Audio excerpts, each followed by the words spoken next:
our channel. നമ്മൾ ഇന്ന് നോക്കാൻ പോകുന്നത് ഒന്നാം ക്ലാസ്സിലെ കൂട്ടുകാരുടെ ഉദ്ഗ്രഥനം ഒന്നാം ദിവസത്തിലെ ഒരു ഓണ പരീക്ഷയുടെ മാതൃകാ ചോദ്യപേപ്പറാണ്. അപ്പോൾ നമുക്ക് നോക്കാം. അപ്പോൾ ഒന്നാം ക്ലാസ്സിലെ കൂട്ടുകാർക്ക് നാളെ മുതൽ പരീക്ഷ തുടങ്ങുകയാണ്. അപ്പോൾ എല്ലാവരും പാഠപുസ്തകം നന്നായി വായിച്ചിട്ടുണ്ടാകണം. അതുപോലെ തന്നെ അതിലെ ചില ചെറിയ പ്രവർത്തനങ്ങളൊക്കെ നിങ്ങൾക്ക് ഒറ്റയ്ക്ക് ചെയ്യാൻ കഴിയുന്നുണ്ടോ എന്ന് ശ്രമിക്കുക. ഓക്കെ, അപ്പോൾ നമുക്ക് ഈ മോഡൽ ക്വസ്റ്റ്യൻ പേപ്പർ നോക്കാം. ഒരു മാതൃകാ ചോദ്യ പേപ്പറാണ്, ഉദ്ഗ്രഥനമാണ്. അപ്പോൾ ഇവിടെ നിങ്ങളുടെ പേര്, വിദ്യാലയത്തിന്റെ പേര്, ഡിവിഷൻ എന്നിവ എഴുതുക.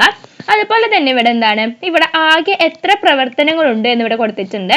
അതായത് 5 പ്രവർത്തനങ്ങളാണ് ഇതിലുള്ളത്. അപ്പോൾ അതിന്റെ എല്ലാത്തിന്റെയും ഇവിടെ കൊടുത്തിട്ടുണ്ട്. ഇനി നമുക്ക് ഓരോ പ്രവർത്തനങ്ങളായി നോക്കാം. ഓക്കെ, അപ്പോൾ നമുക്ക് ആദ്യം ഹായ് പട്ടം എന്ന് പറയുന്നതുണ്ട്. അപ്പോൾ നിങ്ങൾ നാളത്തെ പരീക്ഷയ്ക്ക് പോകുമ്പോൾ എന്തായാലും നിർബന്ധമായിട്ടും ക്രയോണോ അല്ലെങ്കിൽ കളർ പെൻസിലോ കൊണ്ടുപോകണം. കാരണം നിങ്ങൾക്ക് ഇതുപോലെ കളർ ചെയ്യാനുള്ള പ്രവർത്തനം വന്നിട്ടുണ്ടെങ്കിൽ എന്താണ്, ക്രയോൺ ഉണ്ടെങ്കിൽ മാത്രമാണ് നമുക്ക് അതിൻ്റെ ഫുൾ മാർക്ക് ലഭിക്കുകയുള്ളൂ. അപ്പോൾ എല്ലാവരും നാളെ ക്രയോണേറ്റ് വേണം എക്സാം ഹാളിലേക്ക് പോകാൻ. അപ്പോൾ ഇത് കളർ ചെയ്യേണ്ടതാണ്. അപ്പോൾ അത് നല്ല മനോഹരമായിട്ട് നിങ്ങളേത് ഭാവനയിൽ നിങ്ങൾക്ക് ഇതിന് കളർ കൊടുക്കാവുന്നതാണ്. ഓക്കെ, ഇനി നമുക്ക് പ്രവർത്തനങ്ങളിലേക്ക് കടക്കാം. പ്രവർത്തനം 1 പറയുന്നത്.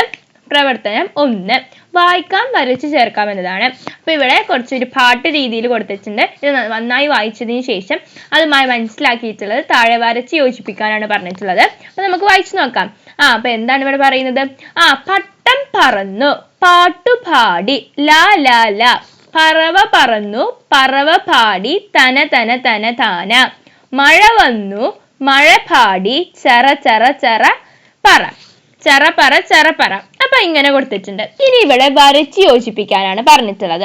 അപ്പൊ ഇവിടെ വരച്ച് യോജിപ്പിക്കാൻ പറഞ്ഞിട്ടുള്ളത് എന്താണ്, അതായത് വരച്ച് യോജിപ്പിക്കുക എന്ന് പറഞ്ഞിട്ട് ഈ ഇവിടെ ലാ ലാ ലാ, തന തന, ചറ ററ, ചറ പറ അതുപോലെ തന്നെ കൊടുത്തിട്ടുണ്ട്. അതുപോലെ തന്നെ ഇവിടെ ചിത്രങ്ങളുടെ പേരുകൾ കൊടുത്തിട്ടുണ്ട്, ചിത്രങ്ങൾ കൊടുത്തിട്ടുണ്ട്. അപ്പൊ ഇത് വരച്ചു ചേർക്കാനാണ്. അപ്പൊ അതായത് പറവ എന്നതിനോട് യോജിച്ചത് ഏതാണ്? നമ്മൾ ഇവിടെ പറഞ്ഞു പറവ പറന്നു, തന തന താന എന്ന് പറഞ്ഞിട്ട് ഇവിടെ കൊടുത്തിട്ടുണ്ട്. ഓക്കെ, അപ്പൊ നമുക്ക് മനസ്സിലാകും പറവ എന്ന് പറയുന്നതിന് ഇതാണ് ഉത്തരം എന്ന് പറയാം. അതുപോലെ തന്നെ മഴ എന്ന് പറയുന്നത് നോക്കുകയാണെങ്കിൽ മഴ വന്നു, ചറപറ ചറപറ. അപ്പൊ മഴയ്ക്ക് ഏതാണ്? ചറപറ എന്നതാണ് വരിക.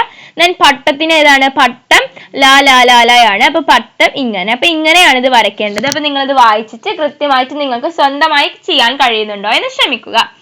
അടുത്തത് പട്ടം കണ്ട കാഴ്ചകൾ വരക്കൂ, നിറം നൽകൂ എന്ന് പറഞ്ഞിട്ടുണ്ട്.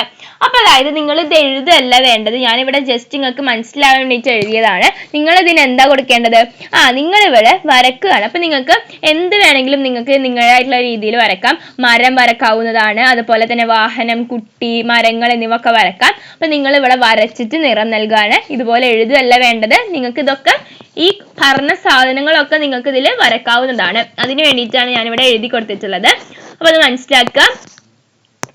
ദെൻ അടുത്തതാണ് പ്രവർത്തനം 2. അപ്പൊ അത് പ്രവർത്തനം 1 ഇവിടെ അവസാനിച്ചിട്ടുണ്ട്. അപ്പൊ അത് നിങ്ങൾ ചെയ്യാം. ദെൻ പ്രവർത്തനം 2 പറയാം എഴുതാം എന്നതാണ് പ്രവർത്തനം. അപ്പൊ നമുക്ക് നോക്കാം. പറയാം എഴുതാം. ഇവിടെ ഒരു സംഭാഷണമാണ് നമ്മളോട് പൂരിപ്പിക്കാൻ പറഞ്ഞിട്ടുള്ളത്. അതായത് പൂവും പട്ടവും തമ്മിലുള്ള സംഭാഷണമാണ്. അപ്പൊ ആദ്യം പട്ട പറയാണ്, നീ എന്നവിടെ കൊടുത്തിട്ടുണ്ട്. അപ്പൊ നമുക്ക് അതുമായി ബന്ധപ്പെട്ടിട്ട് തുടങ്ങാവുന്നതാണ്. അപ്പൊ നീ വളരെ സുന്ദരിയാണ്, അത് നമുക്ക് പറയാവുന്നതാണ്. അപ്പൊ പൂവ് പറയുകയാണ്. പൂവാണ് പറയുന്നത്, നന്ദി പട്ടമേ. അപ്പൊ ആ പറഞ്ഞതിൽ നന്ദി. നീ ആകാശത്തിൽ എത്ര ഉയരത്തിൽ പറക്കുന്നു. എന്താണ്? നീ ആകാശത്തിൽ എത്ര ഉയരത്തിൽ പറക്കുന്നു. ഞാൻ നിലത്ത് പൂത്തു നിൽക്കുന്നു. ഓക്കെ, പൂത്തു നിൽക്കുന്നു. അപ്പൊ അങ്ങനെ നമുക്ക് പറയാവുന്നതാണ്. അതിനുശേഷം പട്ടം എന്താ പറയുന്നത്? അതെ, ഞാൻ നിന്നെ മുകളിൽ നിന്ന് നോക്കി സന്തോഷിക്കുന്നു. അപ്പൊ എന്താണ്? മുകളിൽ നിന്ന് നോക്കി സന്തോഷിക്കുന്നു എന്ന് പറയാം. അപ്പൊ നമുക്ക് പൂവ് എന്താ? ഞാൻ നിന്നെ നോക്കി സന്തോഷിക്കുന്നു. അപ്പൊ അങ്ങനെ നമുക്കിത് എഴുതാവുന്നതാണ്. അപ്പൊ നിങ്ങൾ നിങ്ങളുടേതായിട്ടുള്ള രീതിയിൽ ഇത് തന്നെ എഴുതണം എന്ന് ഒരു നിർബന്ധവുമില്ല. നിങ്ങൾക്ക് എന്താണോ അപ്പൊ തോന്നുന്നത് ഇതുമായി ബന്ധപ്പെട്ടത് അത് നിങ്ങൾക്ക് കൂട്ടുകാർക്ക് എഴുതാവുന്നതാണ്. അപ്പൊ ഇത് മനസ്സിലായില്ലേ എല്ലാവർക്കും? അപ്പൊ നമുക്ക് പ്രവർത്തനം 2 ഇത്രയേ ഉള്ളൂ. അപ്പൊ വളരെ സിമ്പിൾ ആയിരിക്കും നാളത്തെ പരീക്ഷ. അപ്പൊ കൂട്ടുകാർ നന്നായിട്ട് വായിച്ചു മനസ്സിലാക്കിയിട്ട് അറിയാത്തതുണ്ടെങ്കിൽ ടീച്ചറോട് അതിന്റെ സംശയങ്ങൾ ഉണ്ടെങ്കിൽ ചോദിക്കുക. എന്നിട്ട് ഉത്തരങ്ങളൊക്കെ കൃത്യമായിട്ട് എഴുതണം. ഓക്കെ, അടുത്തതാണ് പ്രവർത്തനം 3 നമ്മൾ പറയുന്നത്. പൂവും കൂട്ടുകാരും. പൂവിന്റെ കൂട്ടുകാരെ കണ്ടെത്തും, വരച്ചു ചേർക്കും.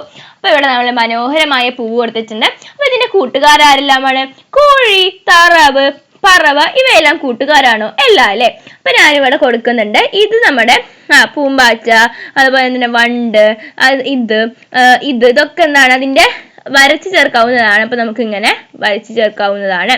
ഇതൊക്കെ അതൊക്കെ അതിന്റെ കൂട്ടുകാരല്ല, അല്ലെ കോഴി, താറാവ്, പക്ഷികളൊന്നും കൂട്ടുകാരല്ല. അപ്പൊ ഇതാണ് ഇവിടെ എഴുതേണ്ടത്. അപ്പൊ ഇത്രയും വളരെ എളുപ്പമായിരിക്കും. അങ്ങനെ ഒരു പ്രവർത്തനം കഴിഞ്ഞിട്ടുണ്ട്. ഞാൻ അടുത്തതാണ് പറയുന്നത് പ്രവർത്തനം 4, എത്ര പക്ഷികൾ. എന്താണ് എത്ര പക്ഷികൾ എന്ന് പറയുന്നതാണ് കൊടുത്തിട്ടുള്ളത്. കൊക്കുകളും കാലുകളും കണ്ടെത്തി വരച്ചു ചേർക്കും. അതായത് ഇവിടെ എന്താണ് തത്തയുടെ കൊടുത്തിട്ടുണ്ട്. തത്തയുടെ ഇതിൽ ഏതായിരിക്കും? നമുക്ക് മനസ്സിലാകും, ഇതാണ് അല്ല. അപ്പൊ അത് നമുക്ക് വരച്ചു ചേർക്കാവുന്നതാണ്. then അടുത്തത് കഴുകനാണ്. കഴുകൻ ഏതാണ്? കഴുകനെ നമ്മൾ നോക്കുകയാണെങ്കിൽ നമുക്ക് ഇതാണ് ഒന്നാമത്തേതാണ്. അത് നമ്മൾ കണ്ടിട്ടുള്ളതല്ലേ കഴുകനെ. അപ്പൊ അതിന്റെ കൊക്കും അതുപോലെ തന്നെ കാലും ഒക്കെ ഇങ്ങനെയാണ്. അടുത്തത് ഒരു കൊക്ക് രീതിയിലുള്ള കൊക്കാണ്. അപ്പൊ അത് ഇങ്ങനെയാണ്. അപ്പൊ ഇങ്ങനെയാണ് ഇത് വരച്ചു ചേർക്കേണ്ടത്. ഇനി അതിൽ ഒരെണ്ണം കൂടി ഉണ്ട്. ഏതെങ്കിലും 2 പക്ഷികളുടെ പേര് എഴുതുക.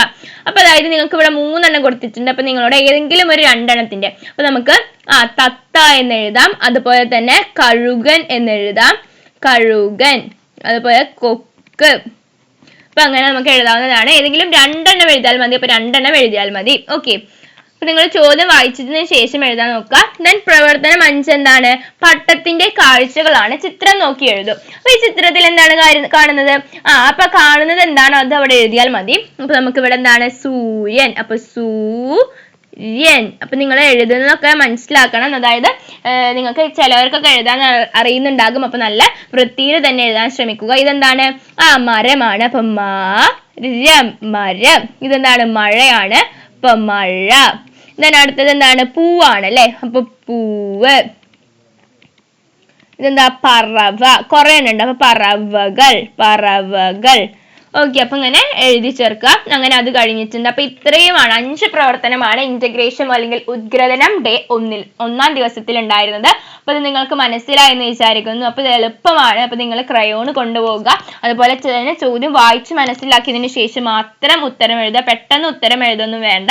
ഓക്കെ. അങ്ങനെയൊക്കെ ചെയ്താൽ തന്നെ നിങ്ങൾക്ക് എല്ലാത്തിലും ഫുൾ മാർക്ക് തന്നെ ലഭിക്കുന്നതാണ്. അപ്പൊ നിങ്ങൾക്ക് 1-ാം ക്ലാസ്സിലെ കൂട്ടുകാർക്ക് ഇത് മനസ്സിലായെന്ന് വിചാരിക്കുന്നു. അപ്പൊ 1-ാം ക്ലാസ്സിലെ കൂട്ടുകാർക്ക് ഏതെങ്കിലും വിഷയത്തിൽ സംശയങ്ങൾ ഉണ്ടെങ്കിൽ നമ്മൾ അതിന്റെ എല്ലാത്തിന്റെയും വീഡിയോസ് അപ്ലോഡ് ചെയ്തിട്ടുണ്ട്. അപ്പൊ ആവശ്യമായ കൂട്ടുകാർ എന്തായാലും അതെല്ലാം കാണുക. പ്ലേലിസ്റ്റിലുണ്ട്, നമ്മൾ ഉൾപ്പെടുത്തിയിട്ടുണ്ട്. ഒന്നിന്റെ മലയാളം, ഇംഗ്ലീഷ് എന്നിവയെല്ലാം നമ്മൾ ഉൾപ്പെടുത്തിയിട്ടുണ്ട്. അപ്പൊ ആവശ്യമുള്ളവർ അത് കാണുക. ഓക്കെ. അപ്പൊ കൂട്ടുകാർക്ക് ഇത് വളരെയധികം ഉപകാരപ്രദമായി എന്ന് വിചാരിക്കുന്നു. Thanks for watching.